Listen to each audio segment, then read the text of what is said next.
Histoire 1. L'hippopotame est l'un des animaux terrestres les plus grands et les plus lourds, aux côtés des éléphants et des rhinocéros blancs. Sa taille imposante peut facilement donner l'impression d'un animal dangereux pour beaucoup de gens, ce qui est bien vrai. Ces animaux possèdent une force de morsure exceptionnelle, causant plus de morts humaines que les ours, les lions ou les requins. Même s'ils ne mangent pas les humains, les hippopotames se sentent facilement menacés et n'hésitent pas à attaquer tout ce qui franchit leur territoire. On recense chaque année plus de 500 victimes d'attaques d'hippopotames et il est tragique de constater que ce nombre reste constant au fil des années. La première histoire raconte l'expérience d'un jeune garçon qui profitait d'une excursion en bateau quand, soudainement, un mauvais geste a tout bouleversé. Clyde est un garçon de 12 ans, passionné depuis toujours par l'idée de voyager en Afrique. Il avait regardé d'innombrables documentaires sur les savanes et la faune sauvage, rêvant de les voir de ses propres yeux. Il achetait sans cesse des livres sur les différents animaux du monde entier et nourrissait depuis longtemps le rêve de se rendre un jour en Afrique pour observer cette vie sauvage en personne. Il insistait régulièrement auprès de ses parents pour organiser un voyage là-bas et s'efforçait de bien réussir à l'école pour les impressionner, espérant ainsi qu'il lui offre un jour l'opportunité de partir en vacances en Afrique. Lorsque Clyde eut enfin ses vacances d'été, ses parents lui firent une belle surprise en lui annonçant qu'ils allaient enfin partir pour un safari au Kenya. Clyde était aux anges et son rêve allait finalement devenir réalité. Ils arrivèrent à Nairobi et passèrent quelques jours à explorer la ville avant de se diriger vers la nature sauvage. Clyde était comblé de bonheur en parcourant les vastes étendues de savane, observant des zèbres, des girafes et des éléphants tout au long du chemin. Mais le moment fort de l'excursion devait encore arriver. Le 4e jour, ils atteignirent un lac où des excursions en bateau étaient prévues. Clyde était surexcité à l'idée de voir enfin des hippopotames dont il avait tant entendu parler, et il supplia ses parents de le laisser s'installer à l'avant avec le guide. Ses parents hésitèrent, mais le guide les rassura en leur affirmant que tout serait sans danger si Clyde suivait bien ses instructions. Clyde n'en croyait pas sa chance lorsqu'ils prirent le départ. Il se trouvait à seulement quelques mètres des imposants hippopotames et pouvait entendre leurs grognements et reniflements. Le guide expliqua combien ces animaux pouvaient être dangereux et avertit Clyde de ne pas s'approcher davantage. Mais Clyde, pris dans l'excitation du moment, n'y prêta guère attention. Tout se produisit si rapidement. Un moment, Clyde se penchait au bord du bateau pour mieux voir et l'instant suivant, il ressentit un choc soudain et une douleur intense dans la jambe. Il poussa un cri et ses parents ainsi que le guide se retournèrent pour voir un hippopotame entraînant Clyde dans l'eau. Les minutes suivantes furent un tourbillon de chaos et de peur. Le guide tenta désespérément de redémarrer le bateau, mais celui-ci refusait de se mettre en marche. Les parents de Clyde hurlaient son nom en essayant de l'atteindre, mais l'hippopotame était bien trop puissant. Clyde se débattait dans l'eau, luttant pour se dégager de l'animal, mais en vain. Alors que tout espoir semblait perdu, le guide parvint enfin à démarrer le bateau. Il manœuvra rapidement jusqu'à l'endroit où l'hippopotame avait emporté Clyde et ils le retrouvèrent flottant, face contre l'eau. Le guide le hissa à bord et entama immédiatement une réanimation cardio-pulmonaire. Les parents de Clyde sanglotaient, convaincus que leur fils était mort, mais le guide ne renonça pas. Il poursuivit la réanimation jusqu'à ce que Clyde recrache de l'eau et reprenne difficilement sa respiration. Ils emmenèrent Clyde en urgence à l'hôpital le plus proche, où il subit une opération chirurgicale pour réparer les dommages causés par l'attaque de l'hippopotame. Il resta en état critique pendant plusieurs jours, mais finit par se rétablir progressivement. L'incident fit les gros titres, et les parents de Clyde furent interviewés par de nombreux médias. Ils parlèrent de leur terreur et de leur immense gratitude envers le guide qui avait sauvé la vie de leur fils.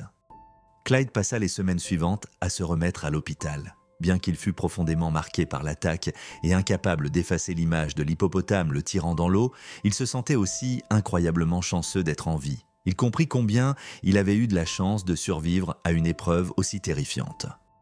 Lorsqu'ils rentrèrent chez eux, Clyde était une personne transformée. Il était désormais plus prudent face aux nouvelles expériences, mais aussi bien plus reconnaissant et conscient de la valeur de la vie. Il savait qu'il avait reçu une seconde chance, et il ne voulait surtout pas la gâcher.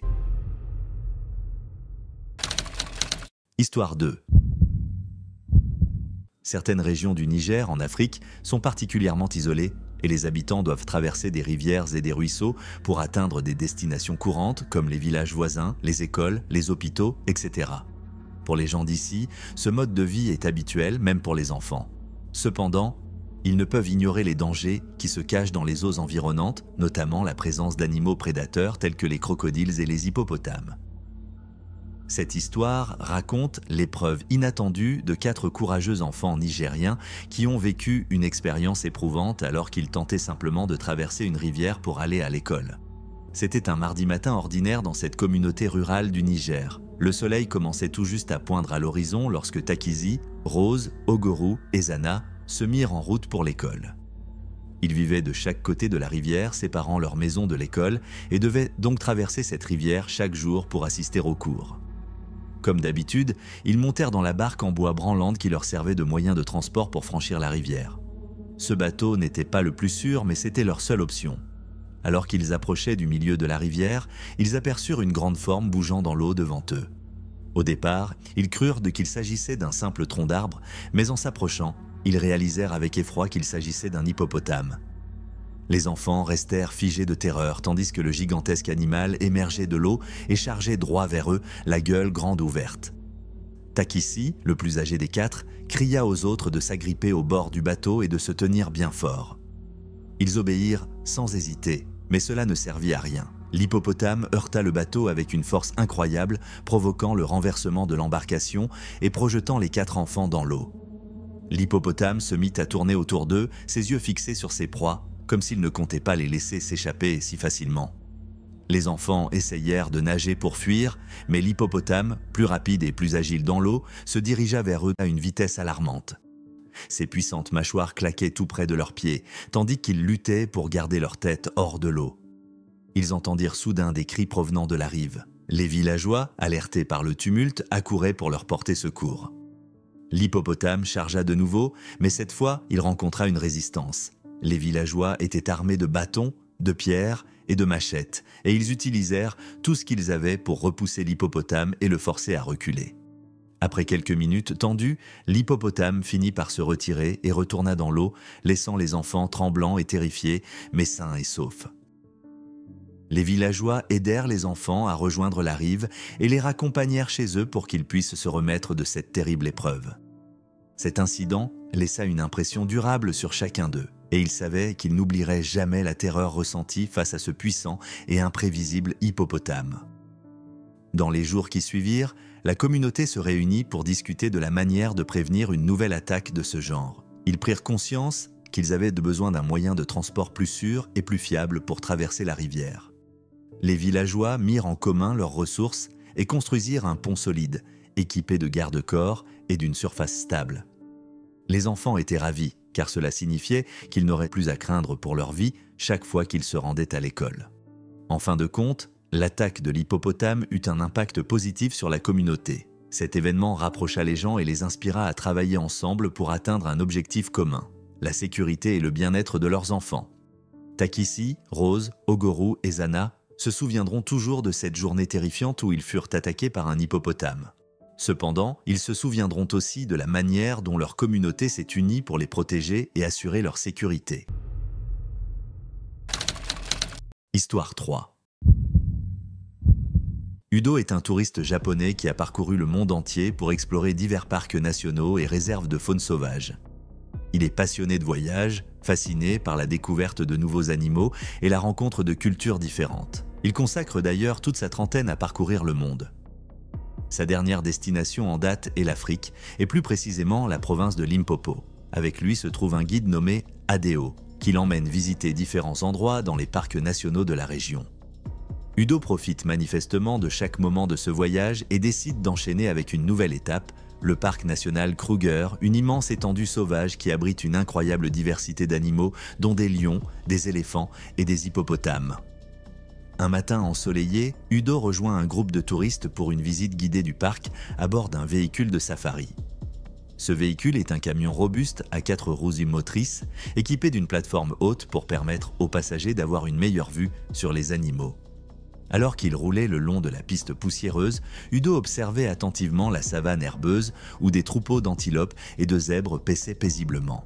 Le guide de safari leur montra un lac proche où un groupe d'hippopotames se prélassait dans l'eau. Udo, enthousiasmé, était ravi de voir de si près ces animaux imposants et admirait leur taille et leur agilité. Le guide avertit toutefois les passagers de ne pas trop s'approcher des hippopotames, car ces derniers pouvaient se montrer dangereux si on les provoquait. Mais à mesure que le véhicule approchait du lac, Udo se pencha pour prendre une photo. Soudain, le camion heurta une bosse sur la route, ce qui fit perdre l'équilibre à Udo. Il tomba de côté, un bras pendant par-dessus le bord du véhicule. En une fraction de seconde, un hippopotame massif surgit de l'eau et attrapa le bras d'Udo, le tirant vers le lac. La panique gagna les touristes, tandis que le guide criait de rester calme et de ne pas quitter le véhicule. Enragé par la perturbation soudaine, l'hippopotame se débattait violemment, les mâchoires toujours serrées sur le bras d'Udo. Le conducteur accéléra pour tenter d'éloigner le camion du lac, mais l'hippopotame continuait de tirer Udo de plus en plus près de l'eau. Udo ressentait une douleur intense dans son bras, les énormes dents de l'hippopotame s'enfonçant profondément dans sa chair. Il essaya de crier, mais la peur lui avait asséché la bouche. Il sentait son corps glisser vers l'eau, écrasé par la force écrasante de l'hippopotame, et pensa un instant qu'il allait mourir. Mais c'est alors qu'un événement miraculeux se produisit. Un autre hippopotame, présent dans le lac, se précipita soudainement vers l'hippopotame attaquant en poussant de puissants grognements. L'hippopotame agressif relâcha immédiatement le bras d'Udo pour faire face à son adversaire. Les deux animaux s'engagèrent dans une lutte acharnée, leurs énormes corps se heurtant avec un bruit assourdissant. Pendant ce temps, le véhicule de safari parvint à s'éloigner du lac avec Udo toujours à bord. Les touristes, tous sous le choc, criaient et pleuraient, leurs visages pâles d'effroi. Le guide du safari appela rapidement une ambulance pour calmer les passagers. Lorsque l'ambulance arriva, Udo fut transporté en urgence vers l'hôpital le plus proche où il subit une opération pour soigner ses blessures. Les médecins furent profondément stupéfaits qu'il ait réussi à survivre à cette attaque violente d'hippopotame, d'autant plus que la mâchoire redoutable de l'animal avait presque complètement sectionné son bras, laissant des blessures d'une gravité extrême. Mais Udo, jeune homme fort et déterminé, refusa de laisser cette expérience le terrasser. Au cours des mois suivants, il entreprit une longue rééducation physique pour retrouver l'usage de son bras blessé, et reçut également un soutien psychologique pour surmonter le traumatisme de l'attaque. Malgré ses souffrances physiques et émotionnelles, Udo demeura reconnaissant de cette expérience. Il comprit qu'il avait eu le privilège de contempler de près la puissance et la beauté brute de la nature, même si cela lui avait coûté cher. Il en vint aussi à ressentir un profond respect pour les hippopotames, réalisant qu'ils n'étaient pas simplement des bêtes sans raison, mais des créatures intelligentes et complexes, dotées de personnalités et de comportements uniques. Histoire 4. Fatuma était une petite fille de 8 ans qui vivait en Ouganda, près des rives d'un grand lac. Elle aimait jouer dehors et passait souvent ses après-midi à courir dans la zone herbeuse près de l'eau. Son père, Akelo, était un agriculteur travaillant dur pour subvenir aux besoins de sa famille. Il veillait toujours sur sa fille pour s'assurer qu'elle était en sécurité pendant qu'elle jouait. Un jour, alors que Fatuma s'amusait près de l'eau, elle entendit un bruit fort provenant des buissons voisins. Elle remarqua soudain un immense hippopotame sortant de la broussaille. Cet animal massif broutait de la végétation quand il aperçut la petite fille en train de jouer à proximité. Se sentant menacée, l'hippopotame chargea vers elle avec une vitesse et une agressivité incroyables. Terrifiée, Fatuma était paralysée par la peur alors que l'hippopotame fonçait sur elle. Les mâchoires de l'animal s'ouvrirent largement, révélant ses dents acérées, tandis que son énorme corps se précipitait vers elle. Fatuma cria, mais elle savait qu'il était déjà trop tard pour fuir. Heureusement, son père Akelo était tout près en train de s'occuper de ses cultures. En entendant les cris de sa fille, il se précipita rapidement sur les lieux. Lorsqu'il aperçut l'hippopotame qui chargeait vers sa petite fille, il comprit qu'il devait agir sans hésiter. Akelo attrapa un bâton à proximité et se jeta vers l'animal en espérant l'effrayer. Il balança le bâton de toutes ses forces lorsque l'hippopotame s'approcha, le frappant de plein fouet sur la gueule. Ce coup fut suffisant pour étourdir momentanément l'hippopotame et le faire reculer. Akelo prit alors sa fille dans ses bras et courut en direction de leur maison, recherchant un endroit sûr, tandis que l'hippopotame continuait à les poursuivre de près. Akelo ne s'arrêta de courir que lorsqu'ils furent en sécurité dans leur maison. L'hippopotame tourna autour de la maison pendant quelques minutes, grognant avec colère, mais il finit par se désintéresser et retourna dans la nature environnante. Fatuma, bien que secouée et traumatisée par cette expérience, n'avait heureusement pas été blessée. La réactivité de son père lui avait sauvé la vie. Akelo, quant à lui, développa un nouveau respect pour les dangers liés à la proximité de la nature sauvage et comprit qu'il devrait être encore plus vigilant à l'avenir pour protéger sa famille contre de telles menaces. Cet incident avec l'hippopotame devint un récit d'avertissement dans leur communauté, rappelant à tous la nécessité de faire preuve de prudence lorsqu'on s'approche du lac. Les autorités locales installèrent également des panneaux d'avertissement autour de la zone, conseillant aux gens de rester loin du bord de l'eau et de ne pas déranger les animaux. Malgré cette rencontre effrayante, Fatuma continua à aimer passer du temps dehors. Elle apprit cependant à être plus attentive à son environnement et à rester proche de son père lorsqu'elle jouait. Cette expérience renforça également les liens entre elle et son père, car elle comprit à quel point il l'aimait et tenait à elle. En fin de compte, cet incident avec l'hippopotame eut un impact profond sur Fatuma et Akello. Ils furent rappelés de l'importance de la famille, de veiller les uns sur les autres et des dangers qui se cachent dans le monde naturel. C'était une leçon qu'ils n'oublieraient jamais. Histoire 5. Au cœur de la Zambie, deux nouveaux pêcheurs nommés Gamba et Rufaro se lancèrent dans une sortie de pêche sur le fleuve Luangwa. C'était une sortie de routine pour eux, car ils pêchèrent dans cette rivière depuis de nombreuses années. La pêche était la principale source de revenus pour leur famille, leur permettant de subvenir à leurs besoins essentiels depuis toujours. Parfois, les touristes qui faisaient des excursions en bateau sur la rivière apercevaient les deux pêcheurs et prenaient des photos d'eux, ce qui les faisait se sentir appréciés et spéciaux. Les touristes étaient amicaux et les saluaient avec respect, et les pêcheurs leur rendaient ces salutations avec gratitude. Cela avait toujours été un travail difficile pour eux, car ils ne se contentaient pas de pêcher, ils devaient aussi éviter les animaux prédateurs qui les entouraient, notamment les crocodiles et les hippopotames. Ils avaient déjà rencontré un crocodile auparavant, mais ils avaient eu la chance de s'en sortir vivants et de rentrer sains et saufs auprès de leur famille. Ils avaient vu des hippopotames de près, à plusieurs reprises, mais leur chance semblait les protéger car ils n'avaient jamais été attaqués, même une seule fois. Cependant, lors d'un jour de pêche particulier, ils allaient vivre une expérience terrifiante qu'ils n'oublieraient jamais. Alors qu'ils pêchaient, ils aperçurent un énorme hippopotame dans l'eau. Les hippopotames étaient courants dans la région, mais celui-ci semblait différent. Il était agité et agressif, se dirigeant droit vers leur bateau. Gamba et Rufaro tentèrent d'éviter l'hippopotame, mais il était déjà trop tard. L'hippopotame chargea et heurta leur bateau de ses mâchoires puissantes. La force de l'impact fut telle que le bateau chavira, projetant Gamba et Rufaro dans l'eau. Sentant l'odeur du sang se répandre dans l'eau, l'hippopotame enragea davantage et se lança à l'attaque des deux pêcheurs sans relâche. Rufaro, voyant son ami en danger, réunit tout son courage et nagea à contre-courant pour tenter de le sauver. Mais l'hippopotame, furieux, changea soudainement de cible, se retourna vers lui et referma violemment ses mâchoires sur son bras. Les deux pêcheurs se battaient pour leur vie, mais l'hippopotame était trop fort et trop agressif. Gamba et Rufaro essayèrent de repousser l'animal avec leurs cannes à pêche, mais c'était en vain. L'hippopotame continuait d'attaquer avec une détermination implacable. Par chance, un groupe de pêcheurs se trouvait à proximité et entendit le vacarme. Ils se précipitèrent sur les lieux et virent l'hippopotame attaquer les deux hommes. Sans hésiter, ils sautèrent dans l'eau et commencèrent à repousser l'animal avec leurs cannes à pêche. En étant désormais en infériorité numérique, l'hippopotame finit par battre en retraite et s'éloigna dans l'eau. Les autres pêcheurs tirèrent rapidement Gamba et Rufaro hors de l'eau et les montèrent dans leur bateau. Gamba était grièvement blessé avec plusieurs morsures sur la jambe et Rufaro avait une profonde entaille au bras. Les pêcheurs utilisèrent leurs connaissances en médecine traditionnelle pour soigner leurs blessures et stopper l'hémorragie. Après plusieurs heures de voyage, ils atteignirent enfin l'hôpital le plus proche.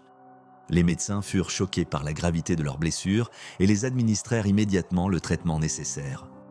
Gamba dut subir une intervention chirurgicale pour réparer les dommages causés à sa jambe, tandis que Rufaro dut faire recoudre son bras. Les deux pêcheurs eurent la chance de survivre à cette attaque brutale et ils furent éternellement reconnaissants envers le groupe de pêcheurs qui les avait secourus.